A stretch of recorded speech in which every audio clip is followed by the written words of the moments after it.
గౌరవనీయులైన శాసనసభ్యులు మరియు ప్రభుత్వ విప్ డీలైలే గారు వేదికపైకి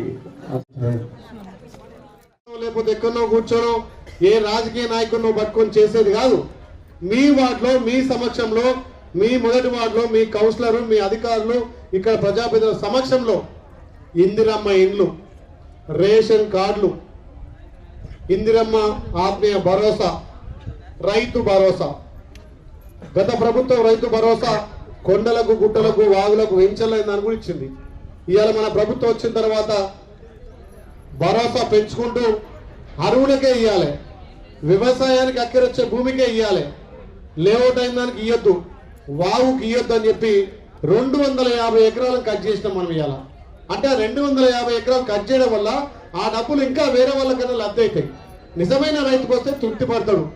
దానికోసమే 4 పథకాలు ఇంప్లిమెంట్ చేయడం కోసం ముఖ్యంగా ఇందిరమ్మ ఆత్మ భరోసా ఈ మున్సిపల్లో మీకు జాబ్ కార్డు లేదు కాబట్టి దానికి ప్రభుత్వం ఇంకో రకంగా ఆలోచన చేస్తుంది. వాళ్ళకు కూడా ఏ రకంగా ఉపాధి కలగాలని చూస్తుంది. ముఖ్యంగా గత 10 ఏళ్లలో ఒక్క రేషన్ కార్డు ఇవ్వలే.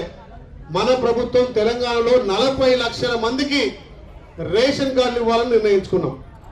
ఆ రేషన్ ద్వారా ఎన్నో సదుపాయాలు వస్తాయి. రేషన్ కార్డు వస్తే ఆరోగ్యశ్రీ కార్డు కూడా వస్తుంది. నెలకు 6 కిలోల బియ్యం, అంటే ఒక వ్యక్తికి 6 కిలోల బియ్యంతో పాటు ఇంకెన్నో రకాల సంక్షేమాలు అందేయాలని చెప్పి ప్రతి అరువులందరికీ కొత్త మీ ఇంటికి కోడలు వస్తుంది, వాళ్ళ పేరెక్కదు. నీ బిడ్డ పెళ్ళి తెల్లారి ఇక్కడ కట్ చేస్తుండో అక్కడ ఇస్తలేడు.